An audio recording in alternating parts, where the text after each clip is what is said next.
So magandang hapon mga kabro. Welcome back na naman sa ating ampalayang gubat. Ito na oh. Kumuha na naman kami. Yan, napadaan kami dito, galing kami ng bayan, mayroon nang binili. Kaya para makalibre tayo ng ulam, mangunguha na lang tayo. Hindi na tayo bibili oh. Ang gabi oh. Yan. Pagka sino gusto may kumuha, kuha lang kayo dito. Marami dito.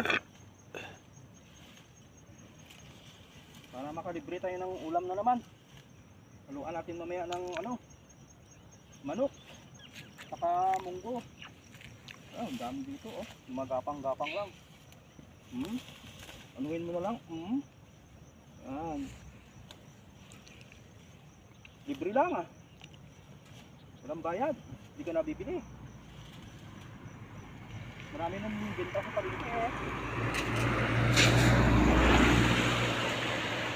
Ibenta nila ito na, pagkakasaan nila kunin dito, tapos ibenta sa palengke. Marami.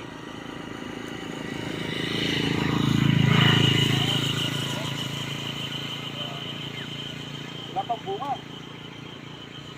Yung masarap nito yung bunga niya.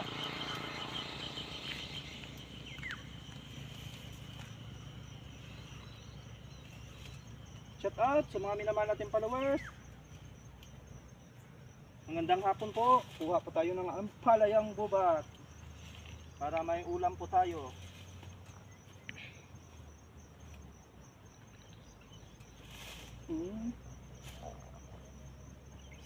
Wala lang pili-pili eh. Hugot na lang ng hugot. Ito, ang dami dito oh.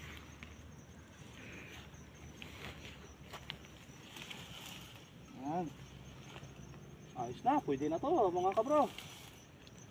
Yun na.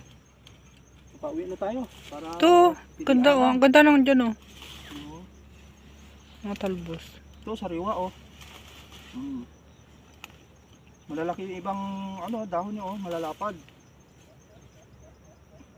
Mayroon nga nag-comment dito eh nung nag-vlog ako dati, nung una kong upload nito. Sabi na ba ito kuya? Palya, sabi nila palya. Hindi po ito palya. Ibang klase na to, na ampalaya. Yung palya, medyo malaki yung bunga noon. Ito, maliliit lang yung bunga niya, parang daliri lang kalaki pagka mamunga ito.